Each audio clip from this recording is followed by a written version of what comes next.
أعوذ بالله من الشيطان الرجيم. بسم الله الرحمن الرحيم.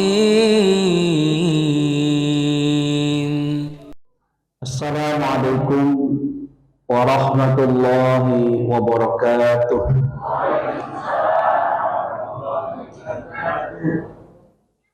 الحمد لله الذي أمرنا بالاتحاد والاعتصام بحبل الله المتين،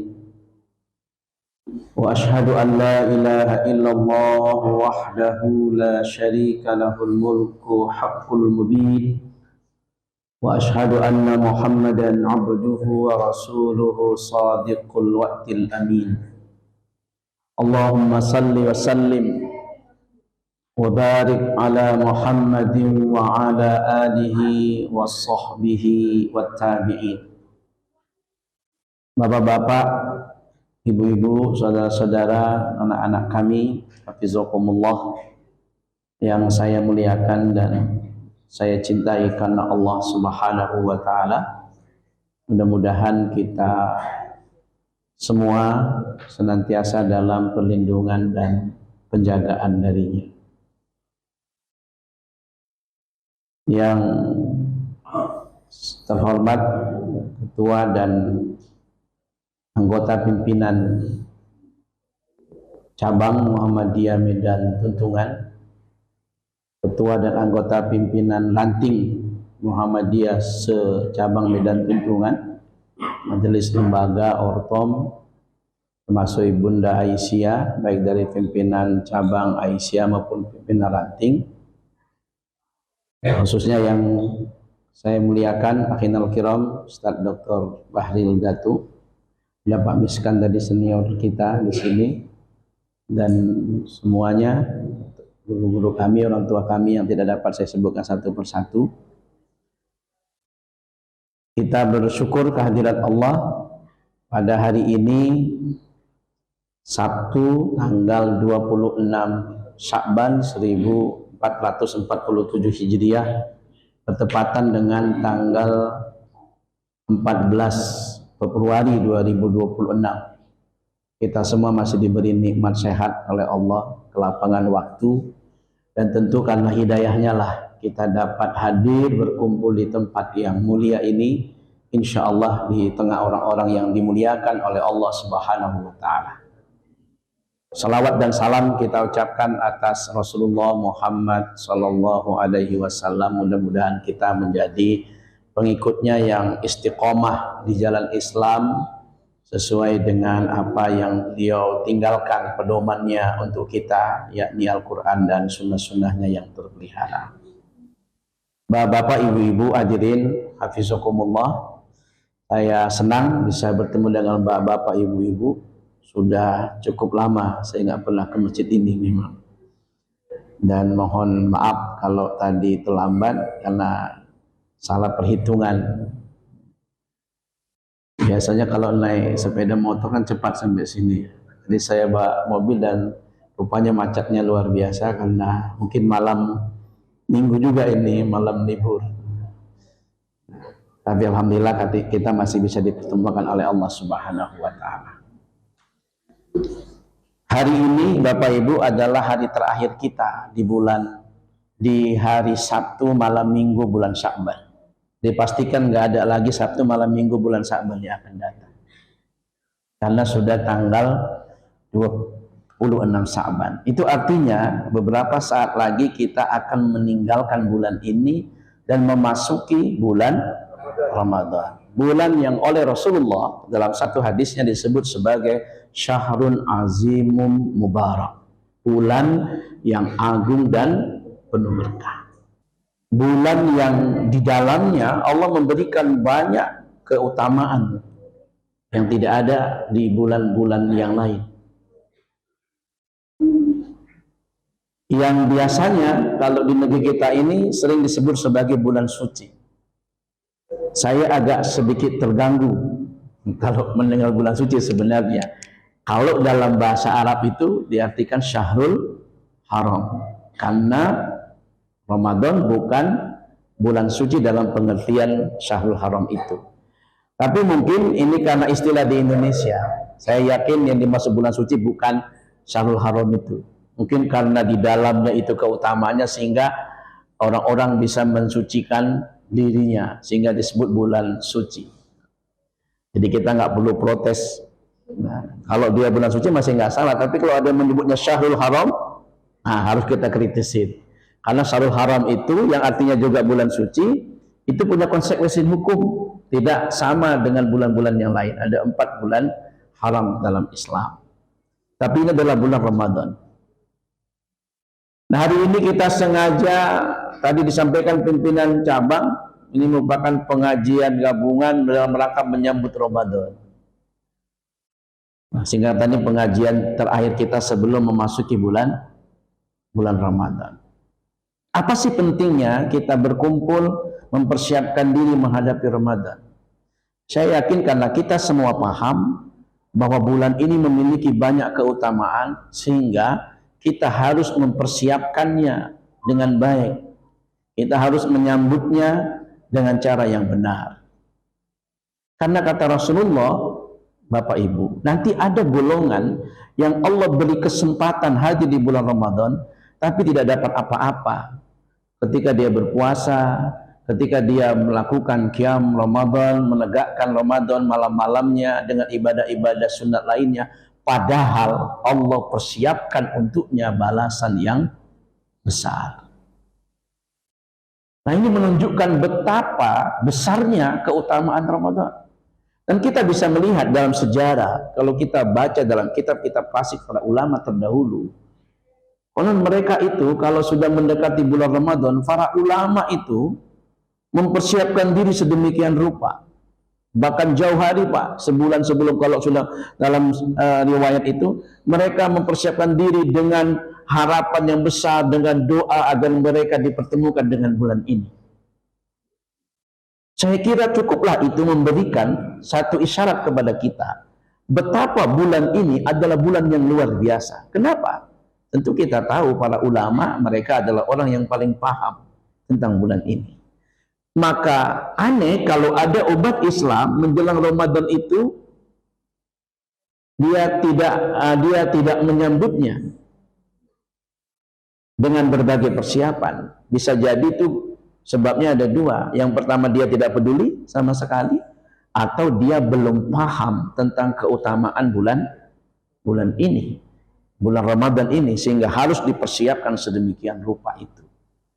Maka dalam pengajian malam hari ini saya ingin mengkaji bagaimana kita menyambut Ramadan ini, mempersiapkan diri agar kita tidak menjadi orang-orang yang disebut oleh Nabi tidak dapat apa-apa ketika sudah Allah takdirkan bersama bulan yang agung dan penuh keberkahan ini. Sebagaimana sabda beliau, kam min sha'imin laisa lahu min siyamihi ilal ju'i wal atas, kam min qa'imin laisa lahu min qiyamihi ila syahr. Berapa banyak orang, kata Rasul, yang tidak dapat apa-apa nanti dari puasanya kecuali hanya menahan diri dari rasa lapar dan dahaga. Adalah salah satu dari ibadah yang diwajibkan di bulan Ramadan itu adalah puasa yang memiliki keutamaan yang besar. Hadis yang lain tadi menyatakan berapa banyak orang kam min qa'imin yang menegakkan Ramadan, menegakkan malam-malamnya, tapi tidak dapat apa-apa dari penegakannya itu ila syahr, kecuali cuma begadang saja. Tentu ini adalah orang-orang yang rugi. Itu berarti Rasul mengingatkan kita, hati-hati jangan sampai ketika kita diberi kesempatan dalam beribadah di dalam bulan Ramadan ini, kita sia-sia tidak mendapatkan apa-apa. Kalau begitu bagaimana agar Ramadan itu tidak sia-sia?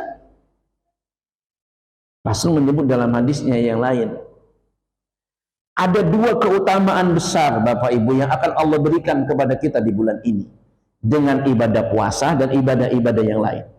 Ketika Ramadan masuk, ada kewajiban kita untuk melaksanakan ibadah puasa. Dasarnya tegas, Itu ayatnya sudah selalu diingatkan guru-guru kita biasanya kalau udah mau Ramadan, maka nanti di awal-awal Ramadan dalam surah Al-Baqarah 183 itu.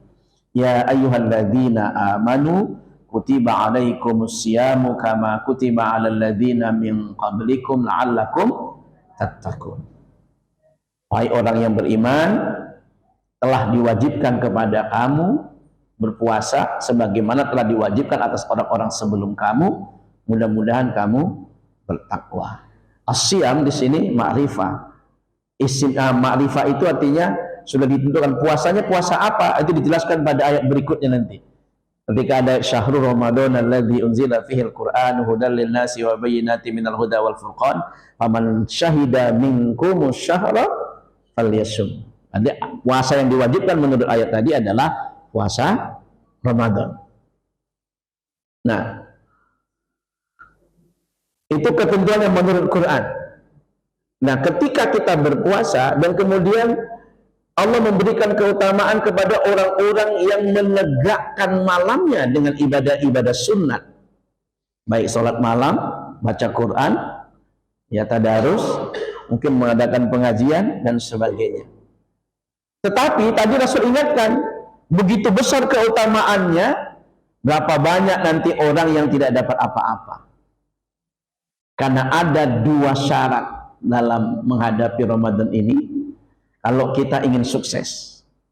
Jadi mari kita sambut Ramadan juga dengan dua hal ini persiapannya. Apa itu? Rasulullah bersabda, "Man shoma Ramadana imanan wa ihtisaban, ghufira lahu ma taqaddama min dzambi." Ada dua keutamaan yang Allah berikan nanti dengan puasa dan ibadah lain. Siapa yang berpuasa, Allah janjikan akan diberikan ampunan. Bapak Ibu, kalau Allah sudah memberikan ampunan kepada kita, saya kira apalagi yang mau kita minta? Itu karunia terbesar dalam hidup kita. Kalau Allah memberikan ampunan. Dan Ramadan adalah kesempatan untuk itu. Yang kedua, Allah akan memberikan balasan pahala yang berlipat ganda dengan amal-amal yang kita kerjakan selain puasa. Man qama ramadana imanan wa ihtisaban ghufira lahu ma taqaddama min dzambi. Selain ampunan dari penegakan kita itu, Allah akan melipat gandakan balasan. Dalam hadis disebut setiap kebaikan akan dilipat gandakan menjadi 70 kebaikan. Itu hadisnya sahih, Pak. Di hari biasa setiap kebaikan Allah lipat gandakan 10. Kan itu hadisnya kan. Di bulan Ramadan sudah 10 dilipat ganda lagi 70. Jadi bayangin kalau baru baca Quran aja nih, Bismillahirrahmanirrahim, 19 huruf. Dalam baca Quran itu kata Rasul, satu huruf dapat satu kebaikan itu ya. Man qara'a harfan min kitabillah falahul hasanah wal hasanatu bi asyri amsalihha. La aqulu alif lam mim harfun bal alifun harfun wa lamun harfun wa mimun harfun. Di antara amal-amal besar selain puasa nanti ada 3 amal, Pak. Baca Quran, sholat, itu sholat sunat, maksudnya selain sholat fardu, infak. Nah, sholat fardu disebutnya amal-amal besar itu. Nah, orang yang baca Quran itu, kata Rasul, siapa yang baca satu huruf saja dari Quran, dia akan diberi satu kebaikan. Ini kalau hitung-hitung pahala nih ya Pak ya. Setiap kebaikan akan dilipat gandakan menjadi 10. La aqulu, aku tidak berkata, kata Rasul, alifun harfun, alif satu huruf, wa lamun harfun, lam satu huruf, wa mimun harfun. Alif lamin harfun, aku tidak berkata alif lamin harfun. Tapi bal alifun harfun, wa lamun harfun, wa mimun harfun. Alif satu huruf, lam satu huruf, mim. Nah, jadi kalau kita baca Bismillahirrahmanirrahim, Pak, baru itu saja kali 19, sudah 19 kebaikan. Kali 10 berapa? 190. Kalau di bulan Ramadan kali 70 berapa? Banyak lah pokoknya. Kalau nggak bisa ngitungnya lagi kan banyak. Ini kalau hitung-hitung pahala. Walaupun sebagian orang ada yang bilang nggak boleh beribadah itu mengharapkan pahala, itu syirik karena harus karena Allah. Saya akan lain jawabnya, boleh nggak kita beribadah mengharapkan pahala dari Allah? Boleh nggak Bapak Ibu? Boleh. Ya boleh, Allah yang ngasih tahu. Nah, yang ngasih tahu itu Rasul. Kita berharap pahala karena dia janjikan. Artinya karena Allah. Nah, jadi kadang kajian terlalu tinggi kali syirik karena harus semuanya karena ya kita mengharapkan pahala karena Allah yang janjikan, karena Rasul yang janjikan. Nah, itu untuk memotivasi kita. Maka rugilah orang-orang yang tidak mempersiapkan menyambut Ramadan ini baik, Bapak Ibu. Oleh karena itu kata Nabi, ada dua kalau mau mendapat ampunan, puasa yang sukses yang tidak menjadi sia-sia, yaitu imanan wahtisaban. Bahwa Ramadan ini harus disambut, harus disikapi dengan apa? Dengan iman dan ihtisab. Ihtisab itu pertimbangan, artinya dengan apa? Dengan ilmu. Bagaimana menghadapi puasa dengan iman? Bahwa apa yang kita kerjakan ini semata-mata karena panggilan keimanan kita. Karena Allah secara khusus memanggil orang-orang beriman untuk melaksanakan ibadah puasa. Dalam tafsir dimaknai oleh para ulama, diantaranya menyebutkan ya ayyuhalladzina amanu kutiba alaikumusiyam, itu menunjukkan bahwa puasa itu hanya bisa dilakukan dengan baik oleh orang yang beriman. Kalau tidak oleh orang beriman tidak. Ya sekedar ikut-ikutan saja. Hanya dilakukan, akan bisa dilakukan dengan baik dengan iman. Kenapa? Panggilan iman yang kita. Maka perintahnya, panggilannya jelas dikhususkan. Panggilan itu ya ayyuhalladzina amanu. Allah manggil kalau disebut amanu dalam Quran, Pak. Amanu itu artinya orang yang, kalau mukmin apa artinya? Mukmin artinya apa? Orang yang, kok sama? Amanu orang yang mukmin, orang beriman. Sama nggak itu Pak maknanya? Enggak. Itulah bedanya bahasa Arab dengan bahasa Indonesia. Karena bahasa Indonesia ini punya keterbatasan dalam menerjemah bahasa Arab, maka perlu ditafsirkan. Kenapa Allah menggunakan amanu? Kenapa Allah menggunakan kata mukmin? Ini kalau dikaji sejam juga ini. Nah, pasti beda. Nah, makanya Bapak Ibu, nah bahasa Arab ini, nah tidak bisa dipahami cukup hanya melihat terjemah. Karena bahasa Indonesia pun terbatas menerjemahkannya. Contoh, khair artinya apa? Khair, Hasan, sama nggak itu maknanya? Kalau khair itu biasanya baik itu lahirnya, kelihatannya baik, dalamnya belum tentu. Makanya orang Arab kalau ditanya kaifa halu, kif hal, dia akan jawab khair, alhamdulillah. Nggak pernah itu kaifa halu, thayyib, nggak pernah itu. Atau hasan. Nah biasanya khair itu kelihatannya baik, tapi dalamnya belum tentu. Biasa kan kita kan, apa kabarnya Pak? Alhamdulillah baik, tapi ada tapi kan? Nah itu. Nah, padahal dia sedang gelemamnya, dibilangnya baik juga kan. Tapi kalau hasan itu baiknya luar dalam.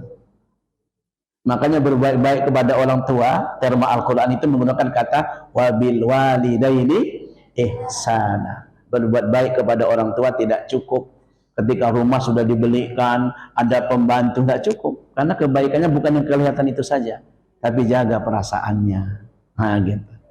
Sehingga orang tua itu bukan sudah kau cukupin semuanya, apalagi makan sudah ditanggung, pembantu sudah dikasih, dia nggak cukup itu. Kalau orang tua itu makan tinggal berapanya Pak butuhnya. Tapi ketika anaknya nelpon apa kabar Mak, apa kabar Pak, itulah ada ihsan itu. Itulah ihsan itu. Hati-hati Bapak Ibu, sekarang orang banyak dengan uangnya merasa sudah berbakti kepada orang tua. Mungkin dia baru khair tapi belum ihsan. Nah, apalagi sekarang sudah ada teknologi kan. Dulu pakai surat. Apa kabarnya Ma? Alhamdulillah, Mama sehat. Pas dia nulis sehat, pas sampai ke kita 3 hari, sana udah sakit, kita baca sehat juga. Zaman dulunya kan gitu. Nah, kalau sekarang kita bisa dengan HP saja apa kabarnya. Itu aja pun kadang soal anak masih sulit. Nah, itu ihsan. Maka lihat tema-tema Quran. Nah, beda kalau Al-Quran menggunakan kata toyib. Toyib itu biasanya akibatnya baik. Sesuatu yang toyib kadang pahit Bapak Ibu, tapi baik. Biasanya Allah sebut untuk makanan, halalan toyibah. Baik itu akibatnya baik. Nah, jadi kalau orang makan sehat, makan daging sehat. Tapi kalau orang sakit, makan daging memang nggak cocok, makan daging nggak toyib, dia halal tapi tidak. Toyib itu akibatnya. Nah, lihatlah. Jadi kalau kita baca terjemahnya kan semua baik itu. Nah, itulah perlu di. Nah, begitu juga ketika orang memahami makna puasa, yang dari kata saumu, siamu gitu ya, yang bermakna al-imsak, menahan. Ternyata kata Nabi, puasa itu nggak cukup hanya menahan diri dari makan dan minum saja. Nggak cukup dengan itu Bapak Ibu. Maka selain tuntutan iman, puasa ini harus disikapi juga dengan ilmu. Dengan ilmu. Bagaimana menyikapi ini dengan ilmu? Karena kata Nabi tadi, berapa banyak orang puasa nggak dapat apa-apa kecuali menadi dari rasa lapar dan dahaga. Baru Nabi menjelaskan, ternyata banyak orang yang puasanya itu hanya menahan diri makan dan minum. Sehingga kata Rasulullah, berapa banyak orang puasa cuma mendapatkan rasa lapar dan dahaga saja. Padahal kata Rasul, laisa siyamu minal aqli wasyarab, innama siyamu minal laqwi warrafas. Puasa itu tidak hanya menahan diri dari lapar dan dahaga, tapi juga kamu mampu menahan mulutmu untuk tidak berkata buruk dan berkata keji. Ternyata puasa itu dari kita tidak sekedar hubungan kita kepada Allah, tapi bagaimana kita juga bisa menjaga hubungan kepada sesama. Inilah Pak perlunya kita menyambut Ramadan dengan persiapan ilmu. Sehingga kita penting menjaga hubungan sosial kita. Lepas dari nggak ada perintah meminta maaf, memaafkan itu disuruh. Walaupun ada yang bilang kita tidak pernah disuruh minta apa, bermaaf-maafan. Tapi orang memaafkan itu disuruh. Sehingga mari hadapi Ramadan ini dengan kebersihan jiwa kita. Ini penting. Nah, masih banyak orang menganggap bahwa Islam itu Bapak Ibu hanya sampai pada tataran akidah dan ibadah, tapi dia sampai pada tataran muamalat duniawi kepada sesama manusia, sehingga dia menganggap bahwa dirinya sudah baik ketika puasa sudah dikerjakan, sholat nggak pernah tinggal, haji sudah, bahkan sudah 2 kali, tapi pulangnya masih seperti Haji Muhyiddin. Masih ingat Bapak Ibu Haji Muhyiddin tuh? Yang film apa itu, tukang haji naik bubur, tukang haji naik bubur, tukang bubur naik haji itu. Saya dulu menganggap tipologi orang seperti Haji Muhyiddin ini kan cuma di sinetron. Ternyata dalam dunia nyata lebih parah dari itu pun ada. Hati-hati Bapak Ibu. Nah, jadi puasa Ramadan sesungguhnya tidak hanya mendidik kita untuk bagaimana berhubungan baik kepada Allah, tidak. Bahkan dalam Islam, ibadah individual kita kepada Allah itu masih belum diterima Allah kalau kita belum melakukan hubungan baik kepada sesama. Lihat Qur'annya, berribat alaihimuddillah aynama sukifu illa bihabli minallah wa habli minan nas. Kehinaan masih menyelimuti mereka sebelum mereka manusia itu melakukan hubungan yang baik kepada Allah dan hubungan yang baik kepada manusia. Kalau kepada Allah saja baik, kepada manusia tidak, masih hina. Karena ayatnya itu dalam ayat disebutkan berribat alaihimuddillah aynama tuqifu illa bihabli minallah wa habli minan nas. Wa itu huruf ataf. Artinya tidak terpisah. Kalau kau masih baiknya kepada Allah saja, kepada manusia tidak, masih hina. Kalau kepada manusia baik, kepada Allah tidak, masih hina. Allah menghendaki baik kepada Allah, baik kepada manusia. Jadi menjaga kualitas ibadah kepada Allah tidak cukup hanya menjaga hubungan kita kepada Allah saja, tidak memperhatikan hubungan kita kepada sesama manusia. Dan kita di Persyarikatan Muhammadiyah sudah diajarkan sejak awal pendiri Muhammadiyah ini menggerakkan dakwah lewat Muhammadiyah. Bahkan sholat yang utama itu Pak, Bu, walaupun dikerjakan benar menurut sunnah, mulai takbir sampai salam pun masih dianggap celaka. Masih dianggap celaka kalau kita belum melakukan hubungan yang baik kepada sesama. Ayatnya kan tegas, fawailul lil musallin alladzina hum an salatihim sahun alladzina hum yura'un wa yamna'unal, tegas itu ayat itu. Celakalah orang-orang yang salat. Siapa itu? Alladzina hum an salatihim sahun. Alladzi isim mausul, ini tafsir ayat dengan ayat langsung menjelaskan, yaitu orang-orang yang lalai. Gak usah dulu dikasihkan macam-macam Pak, karena ayat ini masih terus menjelaskan siapa ini orang yang lalai. Alladzina hum yura, yaitu orang yang lia. Karena ada juga menafsirkan yang lalai itu yang sholat zuhurnya terlambat. Jadi seakan-akan kalau terlambat itu sudah neraka lah. Yang nggak sholat tenang-tenang aja. Kan seakan-akan gitu. Yang ianya, yang terlambat itu nilainya akan berkurang. Karena disebut Allah itu lalainya itu karena waktunya. Sehingga ada orang sangat reject Pak dalam beribadah ini. Itu aja udah betul-betul semua. Harus itu gitu. Padahal Rasulullah dalam sejarah beliau mencontohkan sholat itu pernah mengundurkan waktu zuhur itu sampai dekat ke asar. Hanya karena apa? Karena cuaca yang sangat panas. Nabi pernah mengundurkan waktu isya sampai orang tertidur karena dia ada tamu. Tapi sahabat nunggu sampai ada sudah ngantuk-ngantuk Pak. Tapi karena ada Nabi, kalau kita di sini ditinggal itu kan imamnya kan. Itu karena Nabi masih hidup. Tapi begitu Nabi datang, semua sahabat sudah ada yang bertidur. Apa kata Rasul dalam hadis itu? Tidurnya kamu tadi itu sudah dianggap kamu sholat. Bayangkan itu. Nah jadi kadang orang kalau nggak memahami ini kan, maunya azan langsung gitu kan. Nah kalau di dua tanah haram itu bahkan siap azan nanti orang ngaji lagi terus kan. Nah, kita kan kadang masih ada yang begitu Pak, memaknai menunda sebentar, tapi kemudian ayo jangan pula belum sholat langsung pulang, itu salah itu orangnya itu. Ya sholat bareng-bareng. Nah, masa cuma menjelaskan kurang 5 menit aja, sudah banyak yang marah itu. Tapi Rasulullah itu kalau kita lihat kan kita contohnya Rasul kan. Nah beliau sempat mengundurkan waktu zuhur mendekati asar waktu itu karena cukup panas.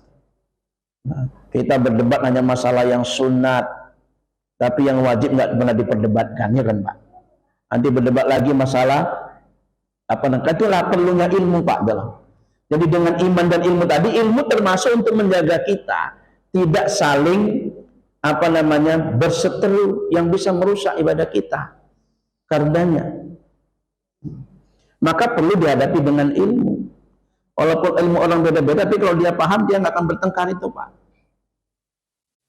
Ada kalau orang berdebat tanpa ilmu bisa salah dua-dua. Misalnya lah ketika berbeda, kan berbeda itu belum tentu salah. Selama perbedaan itu dilegalitas oleh Rasul. Ada hadisnya kenapa? Misalnya ada orang kau rukuknya baca apa? Subhana rabbiyal azim. Sama itu katanya. Jadi yang betul subhanakallahumma rabbana wa bihamdika allahumma fidi. Yang satu, oh salah itu. Yang betul apa? Subbuhun quddus rabbul malaikatu warruh. Kalau saya ditanya, Pak, dari tiga ini mana yang salah? Semuanya salah. Oh marah itu. Oh ini hadisnya Bukhari, ini Bukhari Muslim, ini hadis Muslim. Semuanya salah karena saling menyalahkan. Sebetulnya baca jadi betul semua.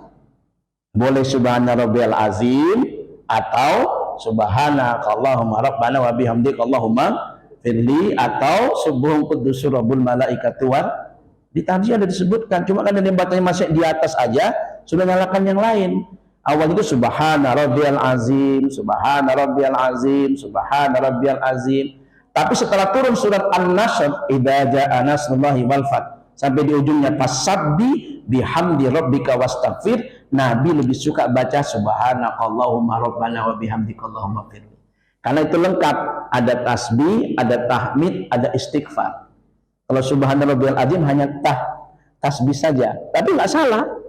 Nah, bayangkan Pak, kalau tanpa ilmu dua-dua semuanya jadi salah. Nah, kita pun begitu. Jangan sampai memasuki Ramadan kita sudah bertengkar dengan yang lain. Dan potensi untuk itu ada sekarang ini. Terutama dalam memasuki awal Ramadan yang diperkirakan akan terjadi perbedaan. Dan menurut saya pasti akan terjadi perbedaan kalau pemerintah tidak merubah kriterianya. Nah, mari sebagai warga persyarikatan kita tentu mengikuti pimpinan pusat yang telah berijtihad dan cukup lama mengkaji. Kita menggunakan hisab, sementara ada yang menggunakan ru'yat. Dalam pandangan persyarikatan Muhammadiyah, ini perlu dipertegas Pak, bahwa kedudukan hisab itu sama dengan ru'yat. Persoalannya pada pemakainya saja. Kenapa Nabi menggunakan ru'yat, tidak menggunakan hisab pada masanya? Karena waktu itu belum ada hisab. Apa dasarnya? Hadis Bukhari Muslim. Nah, ini yang jarang kadang disampaikan. Inna ummatun ummiyatun la naktub wala nahsub. Kami umat yang ummi, belum pandai, belum mahir tulis baca, belum ada yang bisa melakukan hisab. Maka waktu itu perintahnya dengan ru'yat, sumuli ru'yatihi, puasalah dengan melihat bulan. Wa atiyu ru'yatihi, berbukalah dengan melihatnya, melihat bulan. Fa in ghamma alaikum, kalau tertutup awan, terganggu sesuatu di antara kalian sehingga tidak bisa memastikan bulan ada di situ atau tidak, kata Nabi, fa akmilul iddah, sempurnakan bilangan bulannya 30. Sederhana waktu itu. Tapi kemudian kan berkembang, ada hadisnya lain. Fakdurulah, hitunglah. Nah, kalau bisa menghitung. Hisab sendiri dasarnya adalah Al-Quran. Apa dasarnya? Surat Yunus. Nah, ini maka saya katakan sambut Quran dengan iman dan ilmu tadi. Ya, kalau nggak pakai ilmu bisa saling menyalahkan nanti nih Pak. Saya ingin mengajak warga persyarikatan Muhammadiyah, kalau pimpinan pusat sudah mengumumkan berdasarkan hisab hakiki dan kita sepakat sejak 1 Muharram 1447 Hijriah ini bersama dengan lebih 80 negara di dunia sudah mengikuti kalender Hijriah global tunggal yang disusun berdasarkan metodologi hisab dengan matlak global.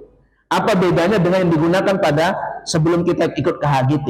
Kita pakai hisab ru'yat, hisab hakiki, tapi matlaknya matlak Indonesia. Artinya begini, ketika matahari terbenam di timur, bulan belum muncul, tapi ketika di barat muncul, yang timur ikut. Padahal yang timur waktu tenggelamnya belum. Itu namanya kesatuan matlak dan hukum. Nah, kita ingin menyatukan dunia Islam, bahwa bedanya kita sudah pakai kriteria di seluruh dunia, manapun negara yang sudah ada bulan muncul, maka masuklah bulan baru semuanya dengan syarat negara-negara yang ada di sebelahnya tadi dengan ketinggian 5 derajat dengan elongasi 8 derajat. Nah, ini perlu kita pahami Pak.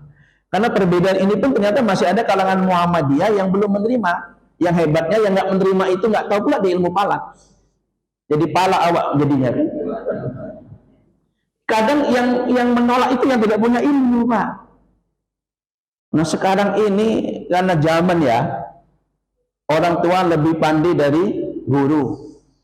Yang hebat lagi, pasien lebih pandai dari dokter sekarang. Bisa dia mengkritik dokter. Ini nggak boleh gini. Oh, payah Pak dokter, anak saya ini orangnya begini. Udah dikasih tahu dokter masih ngeyel juga dia Pak. Atau orang tua yang seakan-akan lebih pintar dari gurunya, ya suruh ngajari sendiri aja kan. Nah, dia sikit-sikit salah. Nah, kenapa anak kami begini? Kenapa dibuat begini gitu kan? Padahal sekolah sudah punya program sesuai dengan ilmu kependidikannya.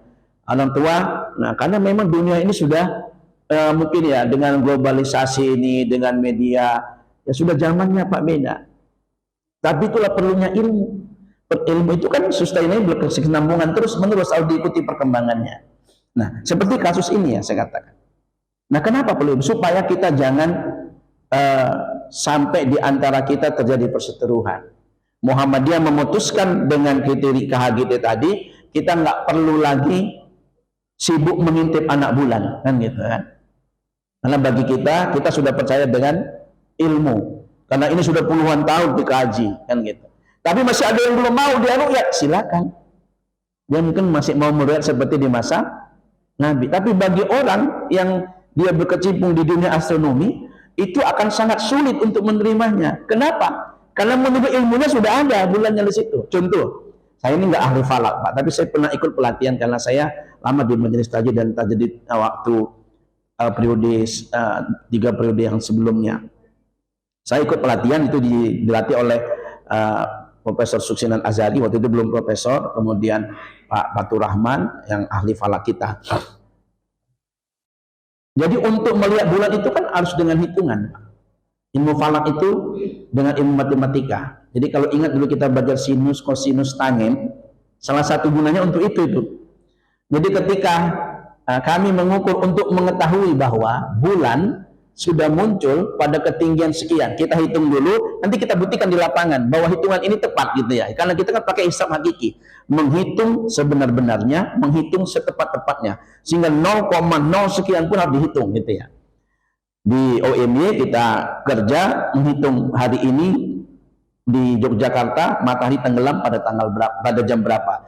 Waktu itu saya ingat 17.35 sudah tenggelam. Di mengambil ufuknya Pantai Karangkusumo, pasir berbisik yang di Yogyakarta. Jadi menjelang maghrib kami ke sana Pak. Ke sana pada saat matahari terbenam menurut hitungannya mata bulan itu sudah muncul pada ketinggian di atas 12 derajat. Memang sengaja diambil di hari tinggi supaya bisa terlihat. Nah, bulan itu karena hanya untuk melihat ketepatan dia ada di situ. Ternyata untuk menentukan bulan ada di situ bukan kita nengok bulannya mencari-cari gini Pak, mana ya bulannya nanti. Nggak begitu. Itu sudah ada hitungannya, sehingga teropong bintangnya nanti akan diarahkan ke sana, diukurlah ketinggian kita. Nanti jam 17.35 tenggelam, bulan ada pada ketinggian sekian diperkirakannya. Maka diarahkan teropongnya di sana, diarahkan ke tempat bulan menurut perhitungan ilmu hisab. Akhirnya kita menunggulah. Ini pengalaman saya menunggu datang bulan. Maksudnya menunggu datang bulan sabit Bapak Ibu. Di Pantai Parangkusumo. Kita lihat jam, itu batasannya kan pantai, kita tunggu 17 jam 5 di per detik kita tunggu Pak. Benar 17.35 itu matahari tenggelam ya, pas dia tenggelam itu langsung ada penyinari bulan Pak, sep gitu. Masya Allah, saya bilang wah luar biasa. Tapi sebentar setelah kelihatan ada awan lewat, dia tertutup. Nah itu yang dipersoalan ini. Nah, seandainya lah tertutup karena awan dan kita belum ada ilmu menentukan ada di situ waktu itu. Sementara sekarang kita sudah ada ilmunya. Bulan itu ada di situ sebenarnya. Nah, masa kita nggak percaya? Maka agak sulit kalau kita nggak yakin dengan ilmu hisab itu, Pak. Makanya sama seperti kasus tanggal 17 nanti. Tanggal 17 itu akhir Sya'ban. Istimewa terjadi. Istimewa itu konjungsi dalam ilmu astronomi. Di saat matahari, bulan, dan bumi berada pada garis edar yang sama. Itu terjadi hanya sebulan sekali Pak, menandakan ada perubahan. Untuk mengetahui terjadinya perpindahan bulan atau tidak, maka para ulama kemudian, apa dasarnya ayat ini? Surat Yunus tadi, huwallazi ja'ala syamsa diya'an wal qamara nuran wa qadarahu manazila hatta lita'lamu adada sinina wal hisab. Nah, ini harus kita hadapi dengan supaya kita yakin. Jangan menghadapi puasanya harus dengan iman, keyakinan, dan ilmu. Tidak ikut-ikutan gitu ya. Dialah Allah yang menjadikan bulan bersinar, matahari bercahaya. Dia itu sinar Pak. Yang namanya sinar itu nih. Itu bola lampu itu sinar. Bulan bercahaya. Karena bulan tidak punya sinar. Jadi dia itu sumber cahaya. Nur, cahaya. Cahaya itu ini. Yang kelihatan terang ini. Ini cahaya.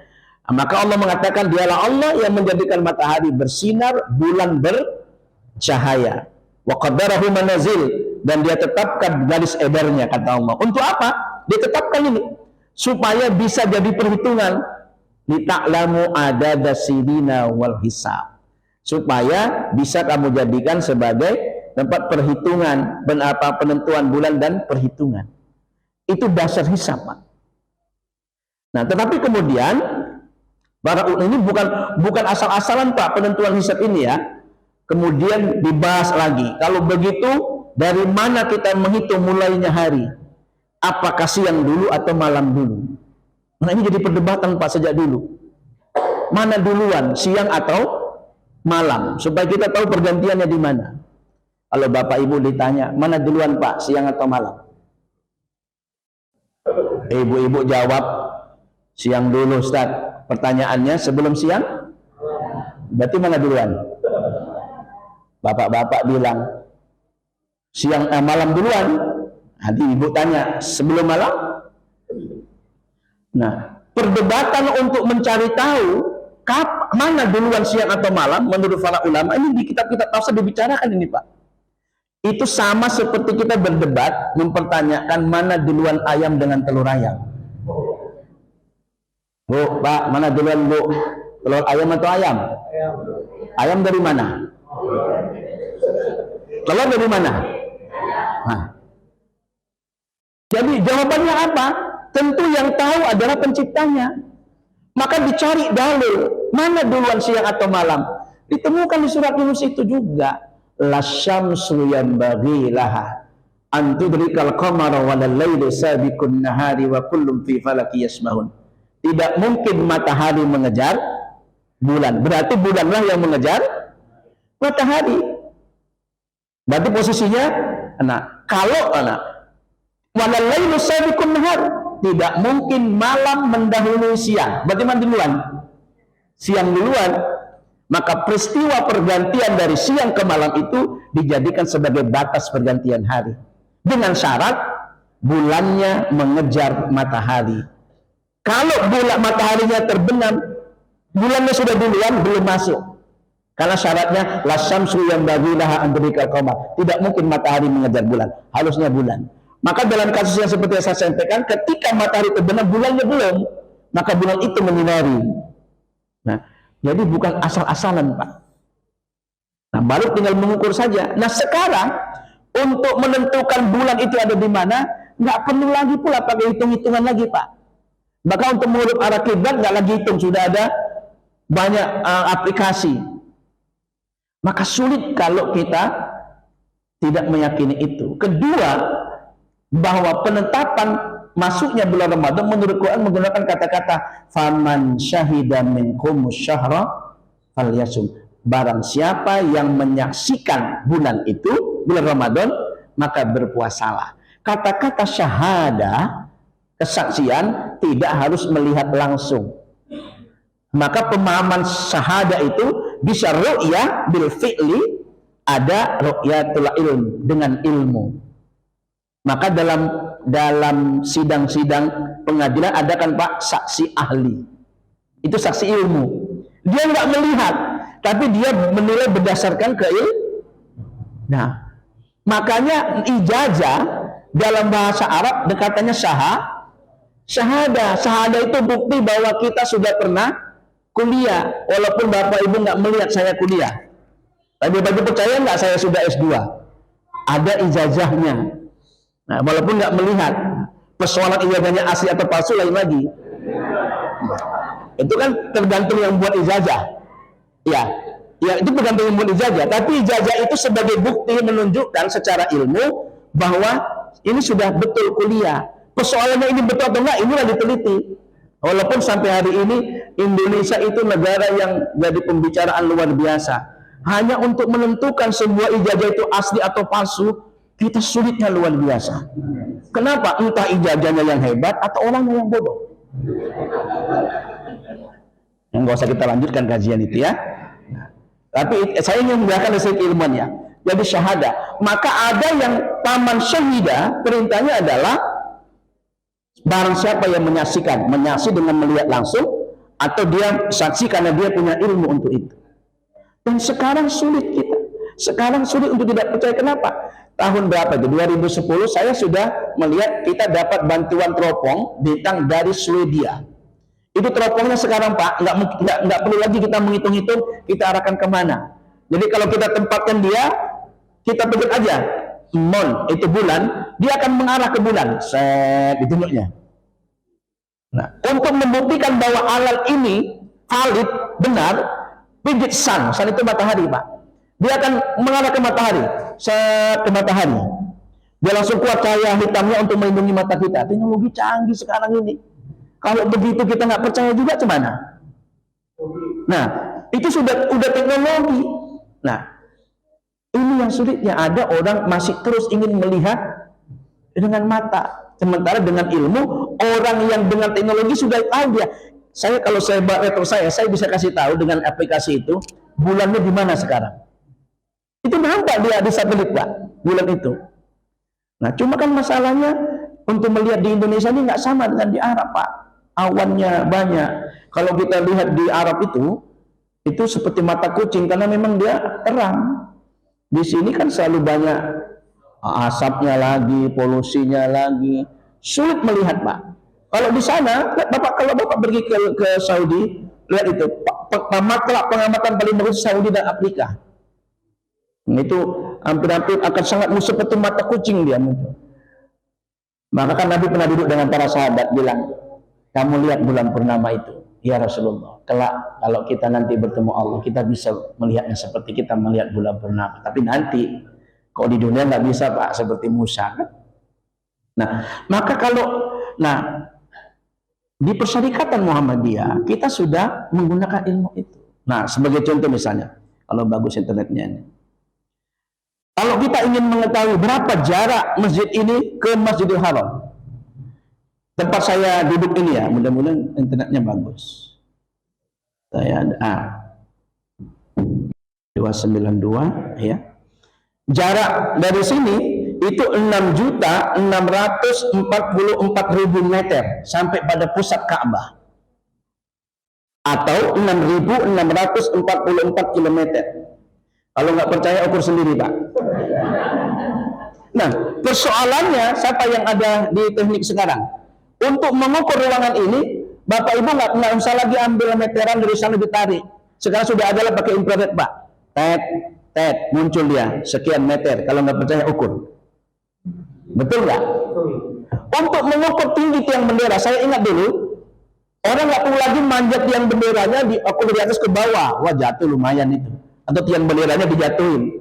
Cukup lihat bayangan ada definasi cahaya, kan ada rumusnya itu, pakai kosinus tangen tadi. Diukur, ini tingginya sekian. Benar, itulah dia ilmu. Nah, ini ilmu pasti. Maka ahli peneliti jauh, ahli penglihatan jauh, Profesor Tono, itu yang sedang viral sekarang, dia menyatakan bahwa berdasarkan ilmu astronomi itu, tanggal 17 itu akhir Sya'ban. Dan tanggal 18 sudah masuk Ramadan. Menurut Profesor Tono, ini bukan orang Muhammadiyah nih Pak. Siapa yang berpuasa tanggal 19 berarti sudah lewat 1 hari. Menurut Profesor Tono, dengan keilmuannya, dia ahli penglihatan penglihatan jauh antariksa itu. Nah jadi, apalagi pada tanggal 17 nanti ada fenomena unik. Pada tanggal 17 itu akan terjadi gerhana matahari cincin di Antartika. Tapi kita tidak melihat. Biasanya kalau ada gerhana itu mengawali habisnya bulan. Nah, jadi kalau Bapak ditanya, kenapa kita tanggal 18, yang pasti akan beda dengan Indonesia, karena dengan ru'yatul hilalnya itu, kita akan mulai pada tanggal 18, nah, karena kita berdasarkan pada hisab hakiki dengan mata pengamatan global. Pada saat matahari terbenam hari Selasa itu, sampai pukul 24 sampai menjelang fajar, ada satu negara yang sudah muncul bulan pada ketinggian 5 derajat elongasi 8 di Selandia Baru, New Zealand. Kalau orang nggak paham loh, kalau gitu karena Muhammadiyah ikut luar negeri ya. Bukan gitu. Tepatnya di situ bulan muncul. Nanti kalau bulan munculnya Indonesia semuanya ikut.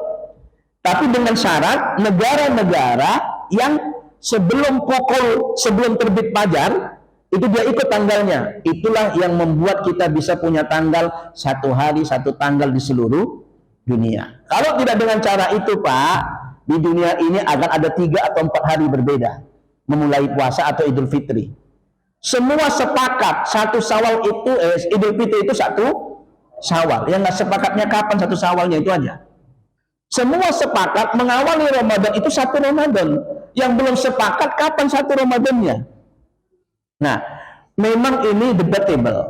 Maka tahun ini adalah awal kita menggunakan KHGT, akan banyak pihak yang akan mempertanyakan ini. Tapi ini ijtihad kita dan berdasarkan pada Al-Quran dan hadis pada pemahaman kita. Kalau benar dapat 2, kalau salah dapat 1 Pak. Yang salah itu kalau nggak pakai ru'yat enggak, hisab enggak, dia pula puasa duluan atau belakangan. Nah, mari saya mengimbau, walaupun kita berbeda dengan pemerintah, kita meyakini hisab, tapi tidak menyalahkan ru'yat. Maka mereka seperti itu, Ya sampai nanti mereka paham supaya kita bisa menghindari perdebatan yang tidak penting. Yang prihatinnya kadang sesama warga Muhammadiyah satu rumah beda pula itu puasanya. Ada juga kadang yang begitu. Ya kalaupun belum bisa bersama, tetaplah menjaga hubungan yang baik. Demi Allah Pak, seperti yang saya sampaikan tadi, ibadah kita kepada Allah harus kita jaga dengan menjaga hubungan baik kita kepada sesama kita. Karena sholat sebaik apapun, kalau tidak mau menolong saudaranya, kata Allah, sia-sia. Bahkan Allah dalam satu sisi itu menyamakan nilai ibadah kita kepada Allah dengan ibadah sosial kita. Apa contohnya? Kalau nggak bisa puasa karena ujur, gantilah dengan fidyah. Fidyah itu ngapain? Ngasih makan orang. Seakan-akan Allah mau bilang, kau ngasih makan orang miskin sama kau sudah puasa. Kan itu. Ketika kita kena kafarat, sumpah disuruh puasa 3 sebulan betul-betul nggak sanggup, kasih makan orang miskin 30 orang. Seakan-akan Allah mau bilang, dengan kau ngasih makan itu sama kau sudah puasa. Hampir seluruh ketika ibadah-ibadah tidak bisa kita kerjakan, gantinya itu ibadah sosial. Wajib haji, ketika Mina tidak bisa kamu kerjakan, ganti dengan kurban. Kurbannya berikan kepada orang miskin. Seakan-akan Allah mengatakan, dengan kau ngasih makan dan memberikan kurban kepada orang miskin, kau sudah limina. Kan gitu. Jadi mari kita tidak membedakan antara hubungan sosial kita dengan ibadah kepada Allah. Khususnya kita di antara jemaah. Pentingnya kita meningkatkan ukhuwah. Nah, kalau orang yang berilmu menghadapi puasa tidak cukup, yang penting puasanya bagus, sholatnya bagus, enggak itu Pak. Bagaimana kita juga bisa menjaga hubungan antar sesama. Maka sangat baik mengumpulkan keluarga, kita mau menghadapi Ramadan. Mari kita sikapin dengan kesadaran bahwa kita tidak pernah lepas dari segala kesalahan. Karena bapak-bapak, ketika kita masih punya hubungan tidak baik dengan sesama, Allah masih belum mau menerima. Maka ibu-ibu mohon maaf, sebaik apapun sholat ibu, puasa rajin, haji sudah, umroh berkali-kali, demi Allah jangan pernah berharap surga kalau masih durhaka kepada suami. Ya, betul Pak. Loh, bapak-bapak jangan senyum dulu. Kita pun bapak-bapak, sebaik apapun sholat kita, rajin membantu orang, puasa nggak pernah putus, berjamaah rajin, haji sudah, umroh kapan saja mau bisa, demi Allah jangan pernah berharap surga kalau kita masih menyakiti istri-istri kita. Satu-satu ya Bu, karena kata itu bukan kata saya Pak. Akmalul mu'minina imanan ahsanuhum khuluqa. Sempurnanya iman seseorang itu siapa yang paling baik akhlaknya dan paling baik kepada istri-istrinya. Dan apa kata Nabi? Aku orang yang paling baik kepada istri-istriku. Jangan istrinya saja suruh taat tapi dia nggak berbuat. Artinya apa? Ibadah kita kepada Allah masih tergantung dengan bagaimana kita menjaga hubungan sesama. Maka jaga hati. Maka di sini kita perlu persiapannya sejalan dengan hadis Nabi. Yang puasa itu bukan hanya menahan diri dari makan dan minum. Innama syiyamu minal lagwi warrafas. Tapi puasa itu kata Allah juga mampu mengendalikan mulutmu dari perkataan kotor dan keji. Dan lihat, setidaknya ada 5 dalam hadis Nabi hal yang bisa membatalkan pahala puasa. Ingat ya Pak, bukan membatalkan puasa ya. Kalau membatalkan puasa makan minum. Kalau itu anak-anak pun bisanya itu. Kalau nggak sengaja makan minum nggak ada hukumnya Pak, terus aja. Apalagi hari pertama kan, nengok apa gluk baru teringat. Alhamdulillah. Kadang udah makan itu, udah kenyang, pas mau minum pula ingat. Jangan diminum Pak. Nah, kalau betul-betul lupa nggak ada hukumnya Pak. Artinya apa? Puasa itu berarti kata Allah bukan persoalan makan minumnya ini. Kalau lupa kan nggak ada hukumnya. Laisa alaikum junahun fima akhtatum. Tidak ada dosa bagimu kau buat salah kalau kau lupa. Kau tersilap di situ. Nah, tapi puasa itu juga kamu mampu mengendalikan diri dari perbuatan yang tidak baik. Nah, maka mari kita jalani puasa tahun ini Pak dengan persiapan tadi itu dengan iman dan ilmu. Kita yakin tanggal 18 sudah masuk berdasarkan pada hisab. Walaupun kita nggak nengok bulan. Sudahlah, kita sudah meninggalkan melihat bulan. Kenapa? Kita sudah yakin dengan ilmu itu tadi. Nah, kita sibuk terus setiap tahun mengintip anak bulan, ya kan? Sementara orang sudah sampai ke bulan. Itulah akhirnya kita jadi bulan-bulanan sekarang. Nah, tapi sudahlah, mereka yang masih meyakini itu, mungkin dengan keyakinannya, silakan. Nggak hak kita pula menyatakan tidak diterima puasanya. Tapi dengan keyakinan kita, ayo kita jaga bersama. Maka dengan yakin dan dengan ilmu tadi, insya Allah guru-guru kita nanti akan menjelaskan. Nah, terakhir sebelum saya akhiri, ada hal yang merusak amal. Ini pun kaitannya dengan hubungan sosial. Dalam sebuah hadis kata Rasul, orang yang sia-sia puasanya itu karena dia sudah puasa tapi batal pahalanya. Hanya karena apa, Bapak Ibu? Khamsu khisalin yubtirna sha'ima wa yanqudna al-wudu, kata Rasul. Ada 5 perkara yang bisa membatalkan pahala puasa dan pahala wudu. Didengar betul ya Pak yang ngantuk, bukan batal puasa, tapi batal pahalanya. Artinya puasanya sah ini, tapi nggak dapat apa-apa. Ini kan kita sukses untuk puasa. Apa pertama? Al-kizbu, berkata dusta, bohong. Bukan berarti kalau nggak puasa boleh bohong. Sedang puasa kok bohong ya? Lain. Bohong, walaupun bohongnya kecil. Bu, minjamlah Bu, cabenya kehabisan pula ayah anak-anak ini kalau nggak pakai cabai bukannya agak payah. Aduh maaf ya Bu, saya pun kehabisan. Padahal di kulkas 1 kilo lagi tuh. Misal, habislah pahalanya kan? Yang kedua, wal ghaibatu. Ini hubungan sosial juga nih Pak. Wal ghaibatu apa? Menceritain keburukan orang. Hati-hati Bu, Pak. Orangnya betul-betul buruk aja kita ceritain itu ghibah. Apalagi nggak betul. Iya kan? Iya, itu termasuk namimah yang ketiga. Jadi orangnya jelek betul tidak boleh kecuali dalam pengadilan. La yuhibbul jahra bisu'i illa man zalim. Allah tidak suka kepada perkataan yang buruk kecuali bagi orang yang dizalimi. Kalau jadi saksi boleh, karena menunjukkan atau untuk menyelamatkan kawan kita. Pak, maaf ya Pak, hati-hati dengan bapak yang sana itu. Kalau minjam nggak pernah dibayar. Contoh, dia kan mau menyelamatkan kawannya supaya jangan. Boleh, tapi jangan kadang nggak ada masuknya. Bapak tahu nggak kemarin saya tuh dia kredit begini kan nggak ada gunanya itu. Jadi itu satu, hati-hati dengan ghibah. Nah ini kadang kita selalu lalai nih Pak, hati-hati ya. Apalagi hubungan saya prihatin kadang dalam hubungan keluarga, karena tidak semua kita yang ditakdirkan Allah bisa bersama terus. Ya kadang harus bercerai walaupun itu dibenci Allah, tapi halal, itu jalan kuat kan gitu. Tapi kalau sudah berpisah sudahlah, masing-masing bisa menjaga air. Ini tidak, belum berpisah saja. Dulu sebelum jadi engkaulah segalanya. Seperti yang di TV-TV itu Pak, engkaulah ceritanya bagus itu. Gitu ada masalah sedikit, engkaulah serigalanya katanya.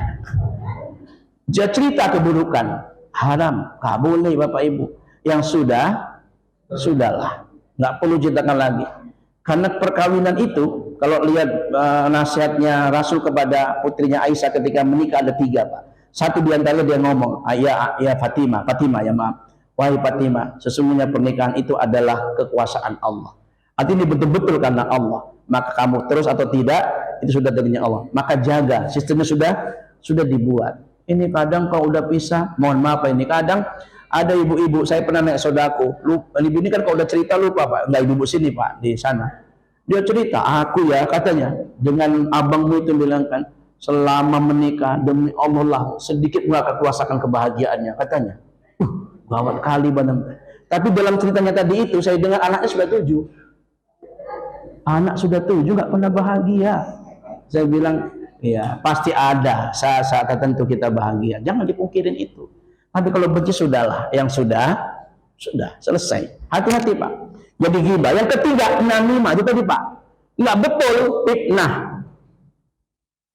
Yang keempat al-yaminul kadzibah. Dia percaya orang dengan kebohongannya, dengan ghibahnya, dengan fitnahnya, berani dia bersumpah demi Allah lah. Hati-hati. Sumpah palsu. Semua ini jangan lantas menjaga hubungan sosial. Dan yang terakhir an-najru bisyahwat, melihat dengan nafsu. Ini agak payah sekarang Pak. Handphone ini ya kalau terlihat nggak ada hukumnya ya Pak. Tapi kalau sengaja melihatnya nggak boleh. Kita nggak keluar, datang sendiri dia. Kita mau buka aplikasi aja, muncul dia. Mau kita buka nggak mau, nunggu pula kan. Ditengok cemana, nggak ditengok cemana katanya. Astagfirullah tuliskan gitu. Tapi ada etikanya. Makanya Rasul itu memberikan adab dalam melihat. Pernah Rasul jalan dengan Ali. Ya Ali, ketika Rasul lewat ada perempuan cantik. Pas sudah lewat, Ali masih lihat ke belakang. Waktu itu Ali belum jadi menantunya Nabi. Ditepuk bahunya, ya Ali, la tudbi'in najarata bin najarati fa inna lakal ula wa laysa lakal akhir. Kata Nabi begini, wahai Ali, jangan kau ikuti pandangan pertamamu dengan pandangan yang kedua. Yang pertama itu untukmu, yang kedua bukan untukmu. Kalau terlihat Pak nggak apa-apa, namanya tapi jangan terlihat sekali, terlihat terus, itu nggak boleh.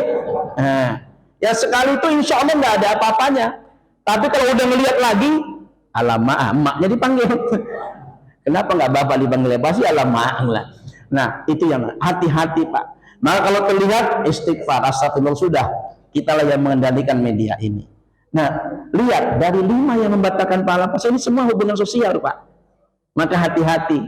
Mari kita hadapi puasa ini dengan persiapan tadi ya, iman dan ilmu. Ilmu tentu silakan kembali Bapak Ibu, kita di Perserikatan sudah punya tuntunan Ramadan yang diterbitkan oleh pimpinan pusat Muhammadiyah Majelis Tarjih bagaimana menghadapi Ramadan. Masjid-masjid kita sudah siap-siap, termasuk bagaimana sholat malamnya. Kenapa kita menggunakan 443? Udah selesai, itu hadis Bukhari Muslim dari Aisyah. Mau orang mau pakai yang seberapa, kita pakai yang 11 berdasarkan pada hadis Bukhari Muslim dari Aisyah ketika ditanya bagaimana sholat malam Rasulullah di bulan Ramadan, beliau menjawab, makana Rasulullah sallallahu alaihi wasallam yazidu fi Ramadan wala fi ghairihi. Nah, bahwa Nabi itu ke sholat malamnya di malam bulan Ramadan maupun di bulan yang lain tidak pernah menambah lebih dari 11 rakaat. Dia puasa 4 rakaat, dia sholat 4 rakaat, jangan kau tanya bagus dan panjangnya. Dia sholat lagi 4 rakaat, jangan kau tanya bagus dan panjangnya. Dia sholat 3 rakaat. Hadis yang lain ada menyebutkan 2, 1, tetap 11. Kalau hari ini pemerintah Saudi memutuskan 13, mungkin yang 2 itu khofifatain, sebetulnya mengembalikan di masa Nabi. Tapi Saudi nggak bisa jadi rujukan kita untuk ibadah sekarang ini, karena itu kan ketetapan ulamanya yang disetujui oleh rajanya. Saudi itu pernah Pak sholatnya 49 rakaat dalam sejarah, pernah sampai 70-an, pernah kembali 11, kemudian 23, 21, balik lagi sekarang 13, mulai dari COVID yang lalu. Nah, kalau kita ditanya di Perserikatan, ya kita dasarnya hadis Bukhari dan Muslim dengan silakan, tidak menyalahkan yang lain. Ini pernah saya tanya langsung Pak, waktu saya diundang oleh ulama-ulama Madinah di markas da'inya ulama Madinah di Baki. Waktu itu yang menerima saya Abdul Aziz Al-Awaji. Setelah apa dia silakan tanya jawab. Yang pertama saya tanya, kenapa terjadi pergeseran sunnah di Masjidil Haram ini? Di 2 tahun suci ini loh. Apa itu kata dia? Tentang azan Jumat. Saya bilang fi ahdi Rasulillah, pada zaman Rasulullah. Saya bilang azan Jumat itu 2 kali, maksudnya adalah ketika Nabi naik ke mimbar azan, ketika dia turun itu qomat. Tapi sekarang apa dia bilang? Ya itu benar kata dia, tapi mati masalah. Nggak ada masalah, memang itulah di masa Nabi. Cuma kan di masa Umar, di masa Utsman dia bilang kan pernah ada ya, tapi di masa Utsman kan azannya tidak disebutkan sama seperti azan sholat, saya bilang, tapi di Zaura. Terus dia heran, kenapa masalah? Kenapa yang Anda tanya masalah itu saja? Anda kan orang Indonesia, dibilang ke saya. Kalian kan seorang Imam Syafi'i katanya, pengikut Syafi'i. Saya bukan pengikut Imam Syafi'i katanya, tapi saya belajar mazhab Syafi'i.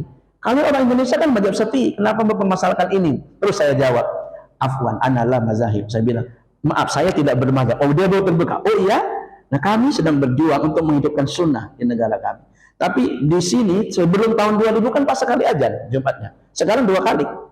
Dan dia bilang ya itu yang benar sekali katanya. Tapi ini kan kebijakan raja. Kemudian saya tanya tentang sholat, tentang qiyamul lail Ramadan. Dia jawab, iya yang betul 11 rakaat. Dan dia langsung. Nah tapi kenapa di sini 20 lebih? Dia bilang mati masalah. Nggak masalah. Ini kan masjid ini didatangi oleh banyak orang. Tapi Anda harus cermat. Imamnya kan tidak pernah mulai ayat pertama sampai 20 katanya. Itu kan dibagi 2. Memberikan kesempatan kepada siapa yang datang dan pergi. Dan itu persis Seperti jawaban Syekh Sudes waktu kuliah umum kami di Jakarta, ada teman dari Bandung tanya, Syekh, sebenarnya qiyamul lail itu berapa rakaat? Dia malah jawab tuh Syekh Sudes itu, wa antum kif, dan kamu di sini berapa? Kawan saya itu bilang, nanu ahada asyar, kami 11 rakaat. Apa jawab Imam Sudes? Antum ahsanu minna, kamu lebih baik daripada kami. Tapi Anda harus cermat, kata Imam Sudes. Saya tidak pernah jadi imam mulai rakaat 1 sampai 20-nya.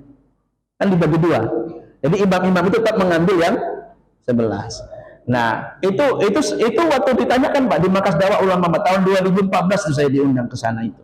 Nah, itulah pentingnya ilmu. Begitupun sekali lagi dalam rangka dakwah kita, tidak hak kita menyalahkan ibadah orang, tapi tunjukkan kenapa kita pakai ini hadisnya. Nah, kalau kita punya buku tuntunan Ramadan, tunjukkan aja Pak ini. Nah, jadi tegas. Saya kira ini Bapak Ibu nggak terasa udah panjang juga itu nanti. Saya nggak dikasih waktu tadi soalnya kan, maaf ya kalau kemalaman. Nah, mudah-mudahan kita sehat semuanya. Insya Allah kita disampaikan di bulan Agung dan penuh berkah. Seandainya pun kita tidak disampaikan, karena nggak ada yang tahu Pak. Nah, ini bukan aku nakutin ini ya. Kalau takut alhamdulillah, karena nggak ada yang tahu. Nah, seandainya pun kita tidak dipertemukan, minimal Allah sudah catat niat kita, bahwa kita adalah orang-orang yang menantikan hadirnya Ramadan dengan segala kebaikan-kebaikan yang ada di dalamnya. Mari ramaikan masjid, niatkan bahwa jangan lagi tinggalkan masjid. Jangan seperti kebanyakan orang, Ramadan datang, mengawali Ramadan mereka mendatangi masjid. Begitu Ramadan belum pergi, mereka lebih dulu meninggalkan masjid. Sehingga banyak fenomena di awal Ramadan masjidnya kecil, sudah di belakangnya jadi besar karena sudah orangnya berkurang. Nah, mudah-mudahan kita minimal yang hadir ini bisa bertahan di tempat-tempat terdekat kita dalam menegakkan malam-malam Ramadan. Itu saja Bapak Ibu, kepada Allah saya mohon ampun kalau salah dalam memahamkan ayat-ayatnya. Kepada Bapak Ibu mohon maaf kalau kurang bijak dalam menyampaikan pengajian pada malam hari ini. Mudah-mudahan Allah masih mempertemukan kita pada pertemuan-pertemuan yang akan datang. Nasrullah wa fatun qarib wa basyiril mu'minin. Wassalamualaikum warahmatullahi wabarakatuh.